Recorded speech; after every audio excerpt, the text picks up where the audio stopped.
remember how dark it was late one night when a strange man came to our home desiring to hire a boy to go and live with him for a year. My family had immigrated to Utah from England a short time earlier, and I was still a lad yet to be 14. But after agreeing on a wage of a 2-year-old heifer and board and clothes, I was obliged to kiss my family goodbye and go with him. It was this dark night that I learned of how the wonderful light of God and his works and purposes cannot be frustrated by the dark designs of the devil and wicked men.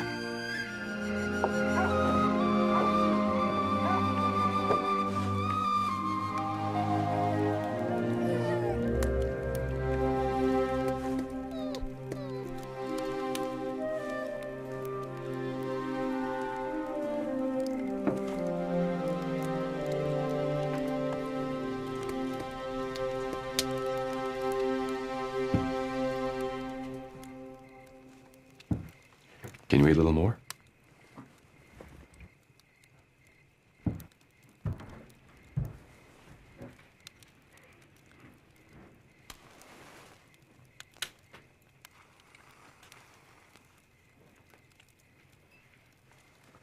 Then I shall go to bed.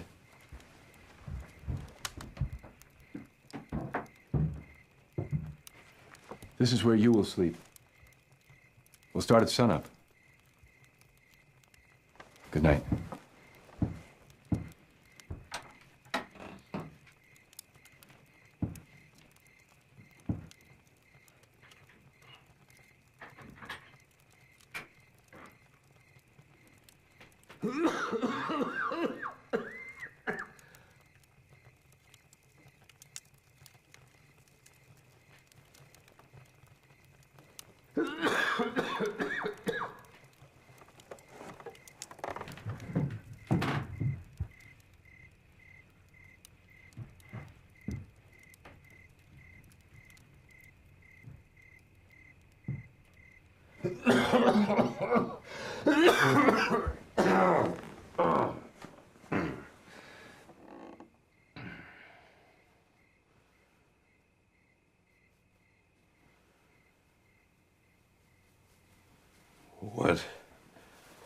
What is your name? William. Pilkington. I'll call you Willie. You're an immigrant? Yes, sir, from England. Are you a Mormon? Yes, sir, and my family as well. Have you ever read the Book of Mormon? Yes, sir. Well, if you have ever read the Book of Mormon, tell me, what is the first reading in the preface of the book that we find? The first reading is the testimony of the 3 men testifying before the world that it is true. Can you tell me those 3 men's names? Oliver Cowdery, David Whitmere, and Martin Harris it was. My young friend.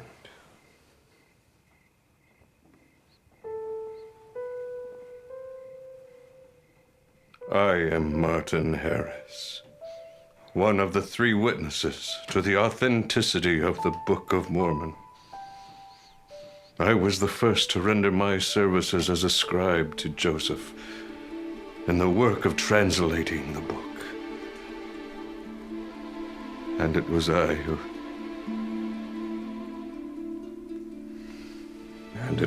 was the cause of the circumstance of the 116 pages being lost and never found. The lost manuscript. Indeed, the lost manuscript.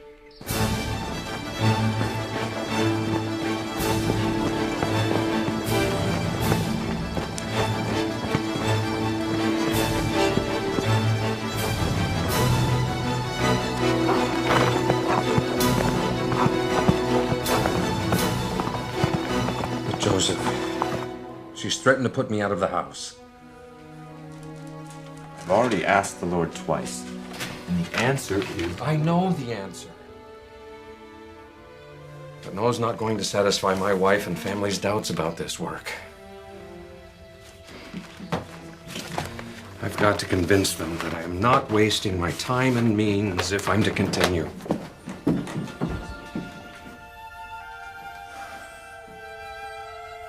I will ask once more.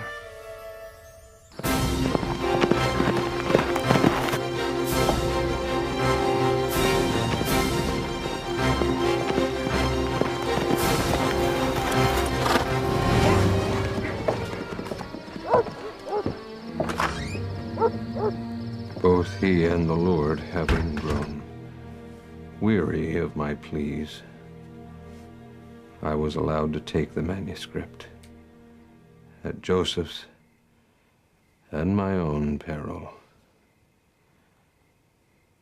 You understand, I gave my solemn oath that I would show them to none other than my wife and 4 family members as were designated by God. Indeed, I gave my solemn oath.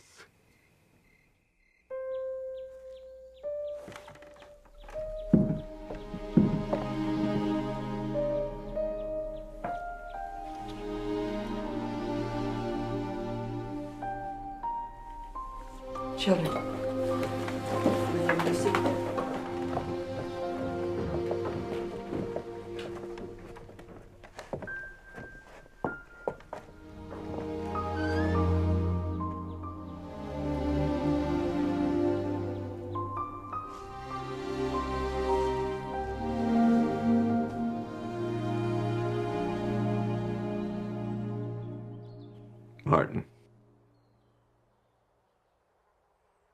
Martin, have you lost that manuscript?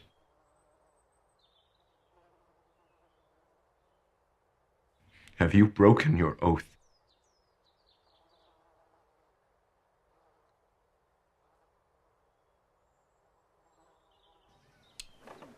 Yes, it is gone. All is lost.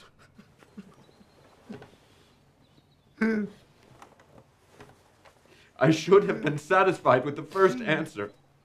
Oh, I've lost my soul. I've lost my soul. The prophet suffered the torment of the damned at the loss of the manuscript. One of the most bitter lessons he would learn. Because I had pressed him, he set at naught the counsels of God. The Lord later soundly rebuked him for having feared men more than God. It wasn't until later revelation that Joseph learned the true fate of the lost manuscript. It seemed the devil had sought to lay a cunning plan. He had put it into the hearts of wicked men to alter the writings of the manuscript, to see if God would give Joseph the power to translate again. If he did retranslate the same words, they would have already altered those of the first translation, so that the 2 manuscripts would not agree. And they would say that Joseph had lied, that he had no gift. Thereby they sought to destroy him and also the work. But, Brother Harris, what happened then? The wicked man, the Book of Mormon? Are there things missing? A revelation to Joseph tells us that the works and the designs and the purposes of God cannot be frustrated. For the wisdom of God is greater than the cunning of the devil. And with it God had prepared for just such a circumstance. Many centuries earlier, the historian prophet Nephi was directed to engrave not 1, but 2 accounts of his people upon plates of metal.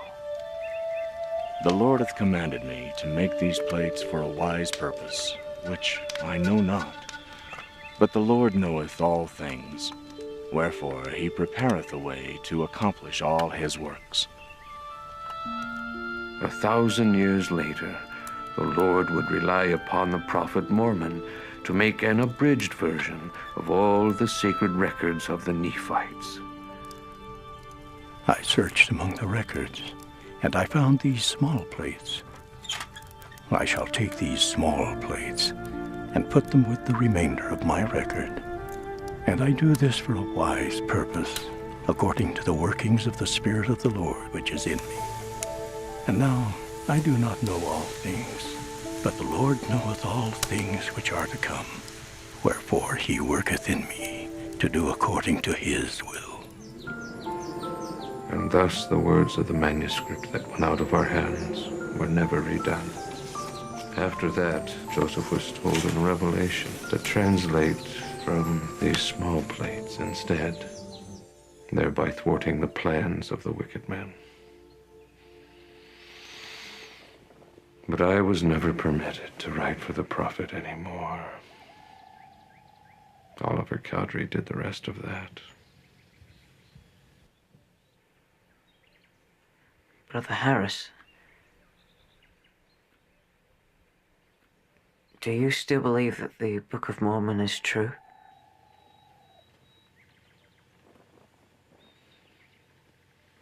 Just as sure as you see the sun shining, just as sure am I that it is a divine work brought forth by the power of God.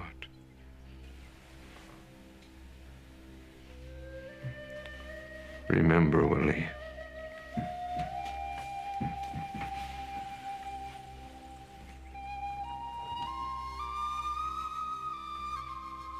always put your trust in God and his promises,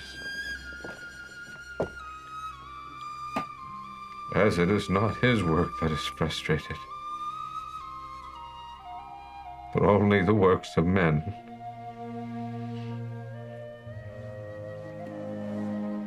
When God makes promises to us, he is able to fulfill them. And he will fulfill them.